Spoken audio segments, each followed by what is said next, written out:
Called the leading voice in the battle to expose and oppose forced abortion and gendercide in China, Reggie Littlejohn is the founder and president of Women's Rights Without Frontiers. A graduate of Yale Law School and an experienced litigation attorney, Ms. Littlejohn is an acclaimed international expert on China's one-child policy. Having cultivated a network of field workers inside of China, her organization's boots-on-the-ground approach has not only saved the lives of hundreds of unborn baby girls, but also, through its Save a Widow campaign, cared for, given hope to, and offered life-saving support to hundreds of elderly women, largely forgotten due to this same policy. Her expertise on the subject has been sought out by international governing agencies and by some of the world's leading media outlets. In the United States alone, she has testified before Congress 8 times, appeared on ABC, CNN, and the BBC, and been the subject of published features in the Washington Post and New York Times. In recent years, Reggie's educational and informative pedigree as an advocate for the voiceless has also garnered her a coveted TEDx Talk speaking engagement. Her inspirational work to cast a light on the invisible continues to this day.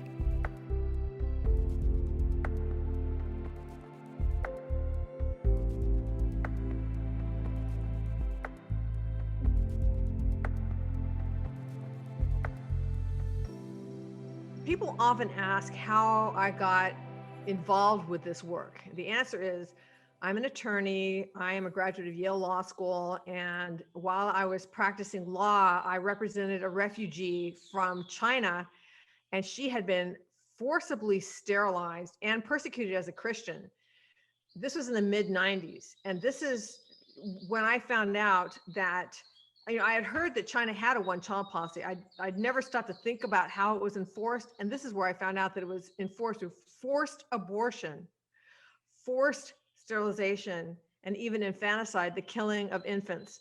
And just on a personal note, a big part of how I got involved with this, are 2 more things. Number one, I worked with Mother Teresa in Calcutta, in her home for abandoned baby girls. And she started that home when she found a baby girl in a trash can. So that is also a part of why I care so much about the abandonment of girls.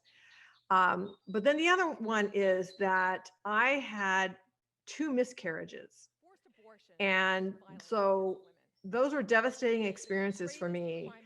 But out of that pain came the commitment to so when I found out about these women who were being forcibly aborted in China, obviously I've never been through the violence of a forced abortion, which is, police breaking down your door and dragging you out in the middle of the night and strapping you down to a table and forcing you to abort a baby that you want.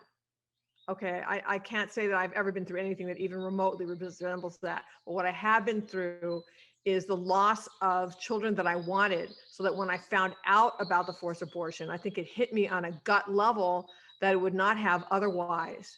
And that, I think, really in many ways, this entire mission is dedicated to the 2 babies that I lost through miscarriage. I was just an obscure person. I was actually very sick. So that's a whole nother part of the story.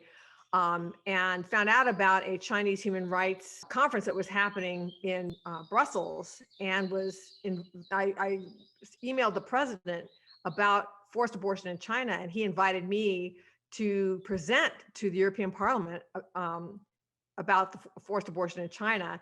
And I did that. And then all of a sudden I became a world expert on that. And that's how Women's Rights Without Frontiers was born. I had I really was not thinking about founding an organization, but for whatever reason, I was open to it. I was open to sort of the leading of the Spirit. And it became clear to me that this was the direction, basically, that God wanted me to head in. So that's what I did.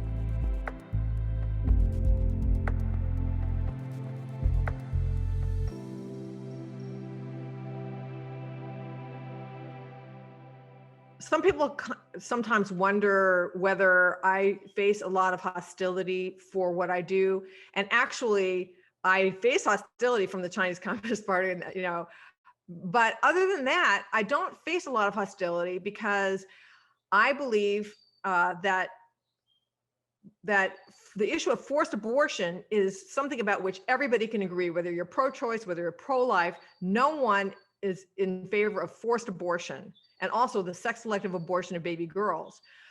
And so, for example, with respect to the Uyghurs in Xinjiang province in China, they are being forcibly aborted right now. They're being forcibly sterilized. Secretary of State Mike Pompeo labeled this as genocide in his last day in office. And the new Secretary of State Blinken has said that he agrees with that. And there was an act passed by Congress and the Senate that was equally strong between the Democrats and the Republicans opposing the horrific crimes against humanity, including forced abortion and forced sterilization that's being practiced against the Uyghurs. So this is a rare unifying issue. And what I would like to see is in 2022, believe it or not, China is slated to host the Winter Olympics. And I don't think that they have any business doing that.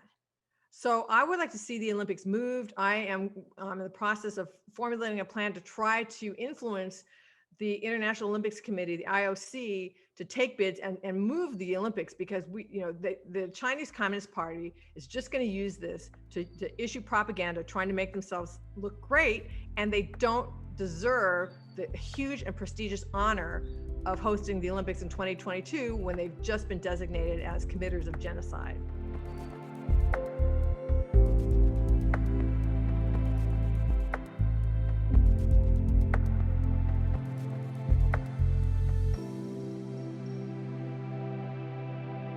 I think that a really key element of leadership is the passion of the founder and of the leaders. And a lot of times that passion comes out of a painful experience. You think of various nonprofits and people who had founded these nonprofits. There was some devastating experience in their life that they had to reach really deep within themselves to overcome. And then once they have done that, then they have something to offer the rest of the world. And they also have the credibility to speak to other people about whatever it is that they're doing. I'm just thinking of like Johnny Erickson Tada, who had, had snapped her neck during a body surfing accident, and then founded this awesome organization helping people with disability rights.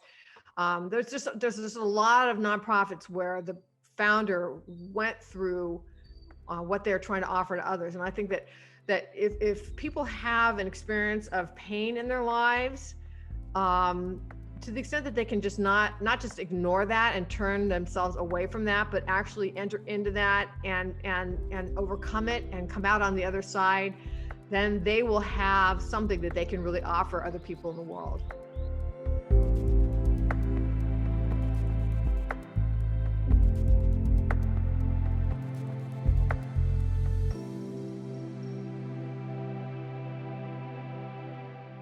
Women and men are both called to leadership, probably about equally. And so the fact that there are so many more men in leadership than women is something that really should be addressed. And women, I think, need to be in leadership to show girls and young women coming up that we can do anything. And something that I started believing when I was just a little girl was women can do everything that men can do, plus we can have babies. So.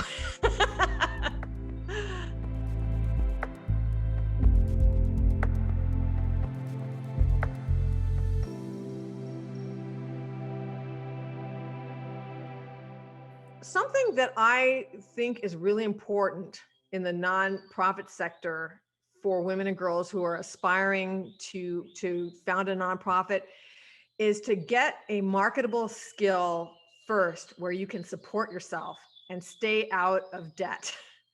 Because there's nothing that's going to chain you down more than having a big debt and no ability to pay it off. So financial independence is absolutely a precondition to founding a successful nonprofit. And it will give you staying power. Most new nonprofits don't make it. And, most new nonprofits, they don't start generating a donor income for years. And you have to have the financial ability and the fortitude to make it through those early years where you are basically financing your own nonprofit. And it's coming out of your own resources in order to finally make it to the point where the nonprofit is generating a donor-based income and is able to sustain itself. So that's probably unusual advice for somebody coming from the nonprofit sector, but that's really, I think, is true.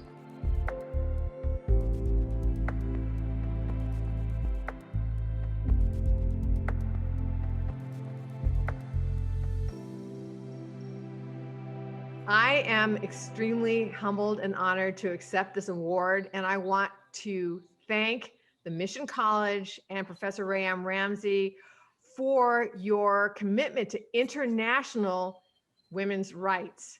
And this award is dedicated to the 400 million women and babies who have been forcibly aborted in China, the 200 million baby girls worldwide who have been victims of sex-selective abortion, the women in the Xinjiang province of China right now, the Uyghur women who are at this moment being forcibly aborted and sterilized. And also to our field workers who are so brave in getting life-saving support to baby girls and abandoned widows in China, victims of the one-child policy and now the two-child policy. So on behalf of all of those, I say thank you from the bottom of my heart for this wonderful award.